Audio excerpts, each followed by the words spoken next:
Hello and welcome to the Ramblings of a 42-Year-Old Man. Chris Smith here with you today, and today we are going to jump back into our Final Fantasy series. So we missed last week because last week was all about football. It was all about the draft and football, and I wasn't quite sure how this week was going to work out because I'm got a little bit of cold going on here. Katie was down with the flu, and I haven't had the flu yet. It's just so far been a little bit of a raspy voice and some sniffing and coughing, but hopefully we'll get through this because we want to talk about Final Fantasy XII.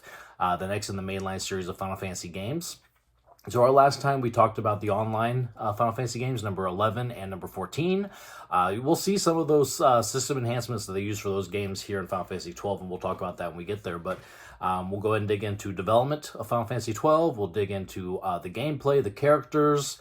We will do the story. Now, this is a big game. This is a 100... The first time I played this game, I played it for 100+ hours to finish everything. And that was just the game itself. There was, since then, there's been re-releases with extras and stuff, too, that would take even longer to play. So this is a big game. We will cover the story, but we are not going to go super specific about everything, or this will be a week-long video. I want to break this down to maybe 1 or 2 days, probably 2. Hopefully not. I won't get up to 3, but I think today, if we can cover the game development, the gameplay, and the characters, and then maybe do a second day wrap-up of the story, that's where I'm kind of leaning towards. So we'll see how it goes as I'm recording. We'll see just how long-winded I go into it. But we'll go a kind of a broad strokes of the story, and then we'll talk about the legacy of the game. So by the end of this 2 to 3 day adventure, we should hopefully have all of Final Fantasy XII talked about, including a little sequel of sorts to it that we'll talk about when we get there. But yeah, please stay tuned. We will start here in just a second with the development of Final Fantasy XII. All right, so we are still on the PlayStation 2 system. Most recently, Final Fantasy XI had been released on it. Before that, the main single-player game was Final Fantasy X, and then the X-2 sequel that came out. But this is a few years later. This is 2006, and it was released on the PlayStation 2 as Final Fantasy XII. Now, PlayStation 2 would probably only have another year or two left on its cycle before the PS3 took over. So this is kind of at the tail end of PlayStation 2, and as such, some of the gameplay, you can tell that they've learned the system a little bit better than they did with Final Fantasy X. So with Final Fantasy X, you had this open environment that you traverse, but you had a very linear path everywhere. You really did. In Final Fantasy XII, it is much more open world. It is much more, you can go all over the place. And we'll get into that when we get into gameplay, but you can see some of the system limitations from Final Fantasy X have been kind of worked out when it comes to Final Fantasy XII. So this one is directed by Hiroyuki Ito. Most recently, he directed Final Fantasy IX. Before that, he was co-director on Final Fantasy VI, my favorite in the series. Now, it was also music. I always talk about music in this one. Nobuo Uematsu returned to this game for one song. He does the he composed and created the end song of the game called "Kiss Me Goodbye." It's a they did the English and Japanese language version for the games, and so it's a spoken word musical song. The rest of the music was composed by a group of 3 different composers. I'm not going to get into each of them individually, but it was kind of a group unit. And this is the last time Nobuo Uematsu will be involved with the Final Fantasy music, unfortunately. And you can tell Final Fantasy XII has some good music, but it is nowhere near the breathtaking things that we used to get with Nobuo Uematsu, unfortunately. You can hear the last song, the one that he did work on, is definitely very him. Reminds me a lot of the Eyes on Me Final Fantasy VIII song. Very, very similar in style. So this game is set in the world of Ivalice. If that sounds familiar, that was because Final Fantasy Tactics and the Final Fantasy Tactics Advance and Final Fantasy Tactics A2, all of those took place in this same world. So there's kind of a shared universe, you could say, between Final Fantasy Tactics and this game. We'll go ahead and get next into the gameplay aspects of Final Fantasy XII. All right, so as I mentioned in the development, this game has a full open world.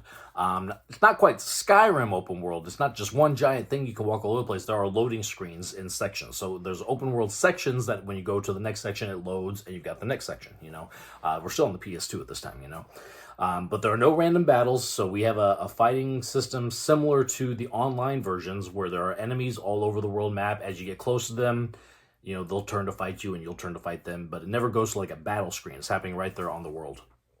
Now, the gambit system that takes place here, this is actually, it looks really complicated, but once you get the handle of it, it's really cool. So you can set specific actions for your characters to do without you having to input anything during the battle. and you can stack them. So let's say you want to make sure you have somewhere on the top, you always have some sort of a cure kind of magic. So you say, if my character's hit points go below 50%, cast cure. You'll set that. And then like your next one will be the battle one. So like, fight the closest enemy to me, or cast this magic on the enemy if it's weak to this kind of magic. You can set up like, I think it's like 8 to 10 different things, and you kind of stack them, and you want to make sure you do it in order so that, things like the cure stuff will take precedence if you're under a certain percentage of hit points. And then it'll drop down as you go to different things. If an enemy's weak to fire, it'll attack them with fire. But then you can also put a gambit if the enemy's weak to ice, you'll attack them with ice. And it'll go through these and go in order until it hits the one that the enemy actually matches with, and then it'll do so. So it's pretty cool. It's very customizable, very maybe a little complicated at first, but once you get the hang of it, it is actually very, very cool, and makes gameplay kind of fun, which you're not inputting the attacks every time in a battle, but you are being able to kind of see your characters go and do these things. So it's a little more hands-off when it comes to the fights, but it does speed gameplay up a little bit for sure, because you're not stopping every second to input a command to your character like you are for the turn-based games. There's a license board in this game that is very similar to the sphere grid that we had in Final Fantasy X. It's a board with a bunch of little squares, and you move around on this board learning different things. Now, this is a way that you will learn magics, the way you'll learn skills, the way that you'll have access to equip certain weapons and armor. It doesn't give you the weapon armor. You have to go find those or buy those still, but you can't equip them unless you unlock them on your license board. So you could go get like the strongest sword in the game, but unless you have it unlocked on the license board, you can't equip it yet.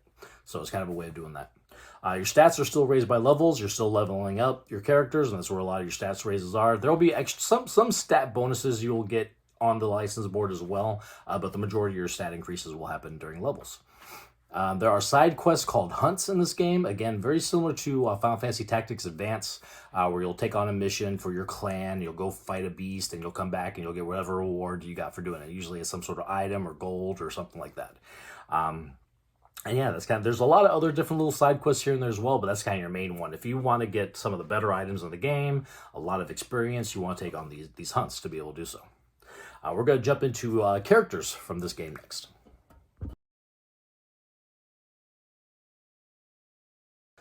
Okay, so we have quite a few characters in this game. Some of them are our main protagonists, some of them are guests that join us at certain points, and of course there's the people that we end up fighting against as well. So going with our playable protagonists, our main protagonist of the game is Vaan, and Vaan is a young orphan whose brother was recently killed in a war between his home country of Dalmasca and the Arcadian Empire. He was killed they will actually see this at the very beginning of the game when we get into the story mode. Now, he is our audience surrogate. A lot of these events that are happening are taking place around him. They don't particularly have much to do with him per se, but he's kind of involved with them.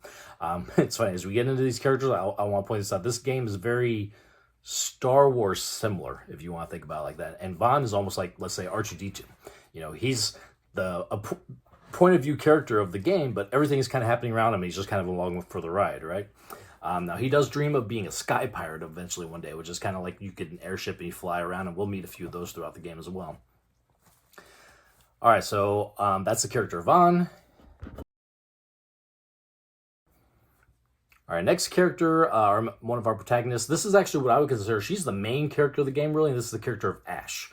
So Ashe is the widowed princess of Dalmasca, the main kind of country where most of our characters are living in.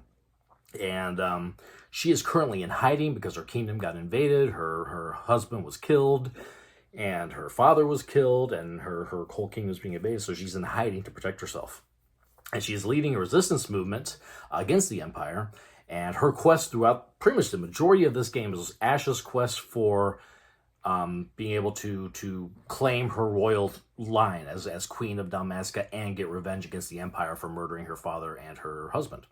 And that is the main crutch of the game. And by the end of it, like I said, she is really the main character that things are happening to. But Vaan is the one that we're watching all this happen through. So that's why you kind of like, Vaan is the main protagonist, but really the main character of the game is Ashe. Our next character is Basch. Now, Basch is a former captain of the Dalmascan army, and he has been framed. By the time we started this game, he is framed for the murder of the king of Dalmasca and Vaan's brother Rex, who dies at the same time as well. He has a twin brother in the Arcadian Empire who's a judge named Gabranth, and and he kind of, as we go through the game, Bosch chooses to be Ash's protector throughout the game, which is why he ends up kind of along with the ride force as well. I don't know if I mentioned this for Ash. My Star Wars surrogate for Ash is obviously Princess Leia. Bosch is probably the closest we get to a Luke Skywalker. Doesn't really have the same story as Luke, but he's got the twin brother rather than father on the dark side of the game, or the Empire in this version. And we'll see some of the same similarities between their relationship when we get to the end of the game. So that's the character of Bosch. All right, so we had our R2-D2 with Vaughn. Here's C-3PO. This is Penelo, who is pretty much along for the ride with Vaughn. She is another young orphan childhood friend of Vaughn's. When Vaughn's parents died when he was a child, Penelo's family took him in, and then unfortunately Penelo's family died during the war with the Empire, and so now they're both orphans on the street trying to get by, and she's kind of like Vaughn's protector. You could say maybe Vaughn's more C-3PO and she's more R2-D2. I don't know. She's a little more of the level-headed of the two, so that's possibly it. But yeah, she's along for the ride, similar to Vaughn. She gets kind of wrapped up in some of the machinations of the game, and her and Vaughn are the two that you're kind of like, why are you still here? When we get like 3/4 of the way through the game, because what does this have to do with them anymore? But they're along for the ride, and they've made this party, and they are, like I said, Vaughn's our main character. So that is Penelo. We'll move into our last couple ones now. Balthier and Fran. All right, so the next two I'll talk about together. We got Balthier and Fran. They are sky pirates. They have an airship called the Strahl. Now, Balthier, his father, actually works for the Arcadian Empire. He's the main scientist of the Arcadian Empire. And Balthier left when his father kind of went a little crazy. And we'll get into a little bit why that happens to him eventually. And then Fran is his partner. She's a Viera, which is a kind of a race on this world that, like, almost a bunny race. They got big old bunny ears, and they're really tall females with high pointed feet. And anyway, she's a cool looking character. But they are obviously the hot and chewy surrogate. They are the kind of skeptic and the partner, and she's a mechanic on the airship, and he's got his Millennium Falcon, which is the Strahl, and you see where I'm going with this with the Star Wars parallels. But they end up getting wrapped in because of something they try to steal, and they get kind of pulled into it all. And then, of course, Balthier's trying to figure out how his father's involved in a lot of the machinations of the story, and so that's how they kind of get pulled into this quest. And that wraps up our playable characters. We'll start talking about some of the guest characters next. All right, so at different points throughout the game, we can play with 3 of our characters at any given time. We can rotate them in whenever we want to on the battlefield. The world map, pretty much. And occasionally we will get a 4th character, a guest character, who will come with us and kind of travel with us for a little while, get into the battles and everything. We can't really control this character, but they're there to help us out. So first one of those is the character of Larsa, who is actually the youngest son of the Emperor of Arcades. The reason why he actually joins us is, unlike his brother, who we will come to see in a little bit, he wants peace. He really wants the countries of Dalmasca and the Empire to be able to be peaceful and work together. He does not want war, and so he's kind of, sometimes he's trying to help us out with things, other times he's trying to find ways of helping his own country out as well, but he's trying to always do it with the thought of peace in his mind. So we really like him. He's very young. He's maybe 12 to 13. He's a very young kid, but very mature for his age, and definitely a much better person to have on the throne in Arcades than his brother, who we'll talk about in a little bit. And another guest that we will have every now and then is a character called Vossler. And Vossler was a former knight of Dalmasca, and he has been helping Ash hide ever since the kingdom got taken over. Eventually, there's a point where he's kind of working with us to try to uncover something called the Dawn Shard that will prove Ash's royal heritage, so that she can claim queenship of Dalmasca, and then he ends up betraying us at some point, unfortunately. So that's a character that'll help us out for a little bit, and then unfortunately we get the heel turn at the end of his little journey with us. All right, and the last one of our guests is a character named Redis, and Redis is a sky pirate at first. Well, he is a sky pirate, but we come to realize that he actually used to be a judge for the Arcadian Empire. And the judges you don't think of some guy sitting behind a bench, doing that. The judges are like full-on armor-wearing bodyguards, kind of the Empire. They usually protect the royal line, or they run the airship fleets. They have different things, but they are definitely commanders of war for the Arcadian Empire. And he used to be one, and then he got really disenfranchised with all of the stuff that he was doing, the people that he was hurting. He ended up being in charge of completely wiping out a country and wanted nothing more to do with it. So he left the Empire, abandoned, and became a sky pirate. And he helps us out for a good chunk at the end of the game, very, very close to the end. And that's it. That's it for our guest characters. We'll get into some of the antagonists now of the game. We got three main ones. Let's say four. We got three main ones and a fourth one that really raises the setup a little later. On the antagonist side of things, number one is Vayne Solidor. He is the older brother of Larsa. He is the son of the Emperor. He is very ambitious and willing to do whatever it takes to maintain his authority and control. He preaches a good preach about wanting to help the people and wanting the best for them, but really the best for them, he thinks, is him. So he's going to do whatever he can take to maintain his control, maintain the Empire's control. He eventually goes so far as to murder his own father so that he can take control of the Empire. And yeah, he's not a good dude. Not a good dude at all. He is actually our main villain, you could say, of most of the game. All right, next when it comes to antagonists is the very conflicted character of Gabranth. So Gabranth is Bosch's twin brother. We start off the game seeing this guy kill a young soldier, Vaughn's brother, and the king of Dalmasca, Ash's father. So already he's starting off on the wrong foot. He's framing Bosch for all this too. So it's like, okay, this is a bad guy. But we get to know his backstory a lot more throughout the game. He's Bosch's twin. Their country was taken over by the Emperor and destroyed. And while Bosch went to Dalmasca to be their war captain, he chose to be with his mother in Arcades, which is where she was from, and that's how he gets wrapped up in the Arcades military. And he feels abandoned by Bosch, which is why there's a lot of resentment between the two of them. He's very conflicted about all the stuff that he's had to do for the Empire, though. He by the end of the game, there's a bit of a turn, and this is the character that I think is closest to your Darth Vader character. Vayne is the Emperor. This guy's your Darth Vader, who's doing all this horrible stuff, but has this feeling of conflict, and by the end of the game, there's some pretty cool things with this character, and that is Gabranth. Our next antagonist is Dr. Cid, who is Balthier's father.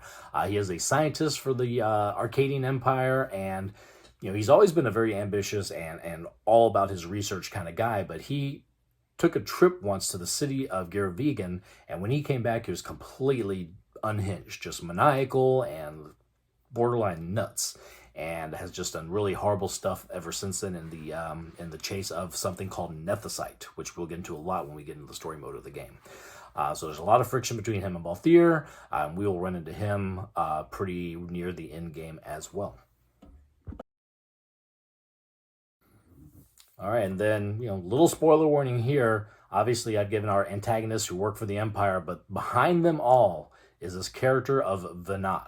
And Venat is a renegade member of a race called the Acurians. And the Acurians have had their hands meddling in the history of humans for forever. They're immortal, so they kind of are guiding the human characters and stuff throughout their lives. And Venat wants to rebel against that, and he's trying to work with Vayne, and he's helping Vayne to take over everything so that he can give him enough power to take the reins of man back into control, so to not let the Acadians be able to, Acurians, be able to control everything. So that's the reason why Vayne is kind of doing things he is. It's the reason why Dr. Cid has gone a little bit crazy, because he's been kind of corrupted by this thing as well. And so that is the machinations for why everything kind of has begun and why we're in this war going on. So that's our antagonist. That's our characters.